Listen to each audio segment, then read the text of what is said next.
Oh, ladies and gentlemen, some days you just look at the news and you just think to yourself, is who's in charge of this place? Oh, and I've got some news stories for you today. But before we get on to them, if I can yet again remind you, if you haven't already, please subscribe to the channel. And if you want to support the work that I do here, please, you're welcome to buy me a coffee. The link is in the description box below. So let's get on to the news stories of today. So this is the first news story around Moron, also known as our health minister, who, if you watched my video yesterday and the day before, you will recall that I did some news articles around him publishing some regulations that effectively banned the sale of cannabis and hemp food products. Now, the reason that this became problematic was because a lot of industries have set themselves up to do just that. On the request of the president had to get involved and he retracted the gazetted regulations, thus making Aaron look like a giant tool. Well, in typical ANC fashion, and this is going to be a theme of this video, in typical ANC fashion, Aaron refuses to walk back his position entirely and says that he still wants to regulate the sale of some cannabis-infused food products, despite his retraction. So he's like, he's still going to ban some of it. So he's just been made to look like a moron, and he's like, no, I'm not actually, I'm still going to do it at a later stage. Like, this level of doubling down by the ANC is just like normal part and parcel of things that we've all seen. Moving then on to our second article of today around how the ANC loves to double down, Fikile Mbalula says that the ANC will not sell out any of its transformation policies. This is obviously all in relation to the budget impasse. Now, for those of you, again, who watched my videos this week, you will notice that the ANC has to pass a budget, but it doesn't have the numbers. And originally, they were going to seek support from the GNU parties. And all the GNU parties said Futsak. So then they were like, we'll ask the EFF. The EFF said Futsak. They asked the MK party. They said Futsak. So the ANC is left with the budget. They don't have the numbers to pass. Now, they can pass if they get the support of the DA. But the DA have said that they want them to discuss certain things before they are prepared to pass the budget. Namely, the Better Bill, NHI, and expropriation without compensation. So, are the ANC going to do it? Are they going to negotiate? Like normal sane people? The answer is no, they're not, because Mbalula says they refuse to. And then proceeds to talk as if they won the election. And the ANC didn't win the election. That's why they have a GNU in the first place. But Fikile Mbalula continues to talk as if they did win. And they didn't. And this is going to be reflected in the policy positions that get taken forward during this administration. But the ANC seems unable to do that. It seems to be their policy position or no policy position. And so far, they seem to be winning. I'll tell you who's not winning, and that would be Cyril Ramaphosa, because there's actually two events that have now occurred in relation to Cyril Ramaphosa that make him look slightly uncredible. Let's start off with the first one, and this actually happens to be the so-called misinformation, which started that a Tate and AfriForum have given the Americans in relation to the current position in relation to expropriation without compensation in South Africa.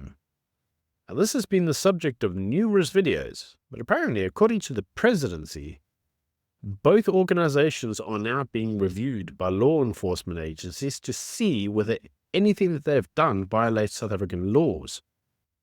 Yeah, that's kind of weird. You go around the world, you say what you feel you're having an injustice done against you for, and that's not legal. The ANC did that during apartheid, and it wasn't legal. I wonder if there could be a connection between this. In any case, let's actually go on to the main news story that really made me just facepalm my own head. Look, was the story in relation to South Africa's water crisis. And for those of you who don't know, South Africa is experiencing a water crisis. In many places, the taps frequently run dry, and there are numerous reasons for it. Failing infrastructure, lack of recycling plants, and also the dams and many of the infrastructure that's required to collect water don't work. In some instances, they are no longer in strategic areas and are unable to actually act as catchment points. And everybody's known this for a very long time. Some places, such as the Western Cape, actually did something about it after they hit their day zero. But in other places, yeah, they haven't. Now, it's become customary to say that the reason for all these issues is climate change. But the reality is that the infrastructure in South Africa is aged, is not being maintained, and is degrading to the point where it's no longer fit for purpose. On top of that, there is a large amount of waste. In some locations around the country where a tap is put in, the tap is never closed. Even the closed valve is broken. So the tap runs 24/7, experiencing a large amount of runoff water that's basically wastage. These infrastructure issues need massive spending to fix. But we don't want to spend it because we'll allocate the money to a contractor that will never do the work. They'll buy a new BMW and the water will run dry. Now, one area where they've experienced this problem is Johannesburg.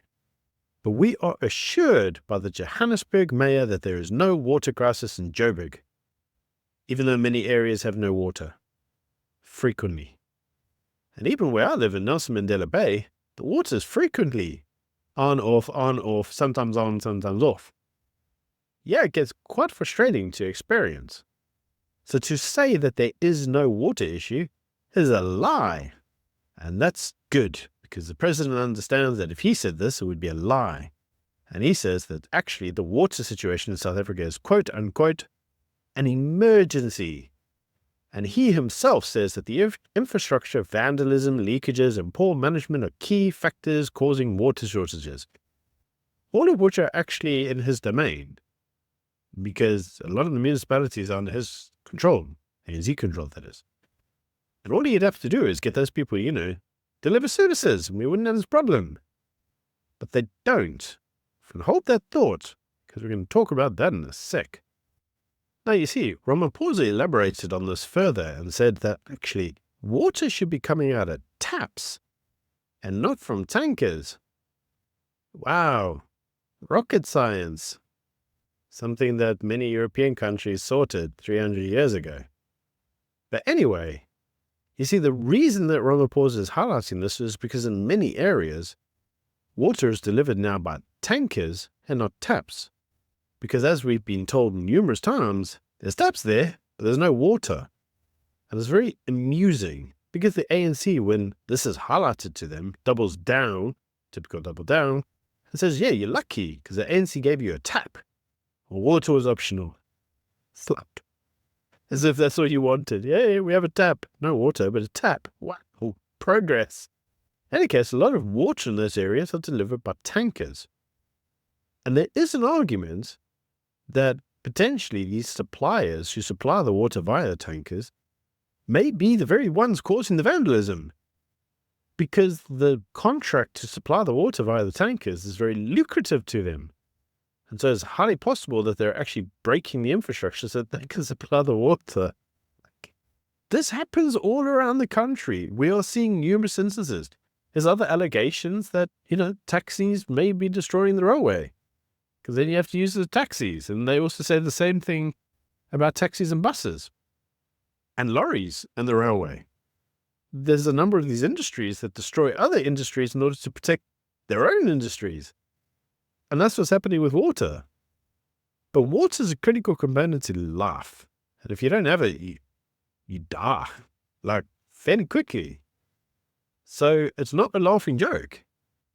But the ANC are like, nah, we need to make sure that water comes out of the taps. These guys are dumb. I keep saying it, but they're so dumb. And this week, they've just been so dumb. Now, talking of our very last story on dumbness, this is the news that the ANC's caucus leader in Cape Town resigned from the ANC and joined the DA. All this whilst they were going through a motion of no confidence against the DA speaker. And now the ANC are classing him as a sellout. This is a typical language, like the guy defects, and they're like, sellout, yeah, sellout. But you see, I don't class this as a win for the DA either. How do you go from being like a proper commie socialist to going over to be like, yeah, I'm now free market capitalist. And I'm like, all in line with liberal thinking. DA, this is stupid. Like, the guy isn't one of you. He doesn't believe in your principles. Clearly you've offered him something. clearly he's jumped ship for the offer of something. And all you're doing is you're buying a mercenary. And you need to understand that when it comes to politics, when it gets through to mercenaries, it's all about who's got the biggest price. And whatever you pay them today, if it gets doubled tomorrow, is back to the ANC. And you should know this, because you had this experience with your former mayor of Nelson Mandela Bay, who defected back to the ANC with promises of something great. Like, how do you guys fall for this? I don't know. This is stupid. In any case, that's just my views. That's my views for today. Let me know what you think in the comment section below. Until Monday. Bye.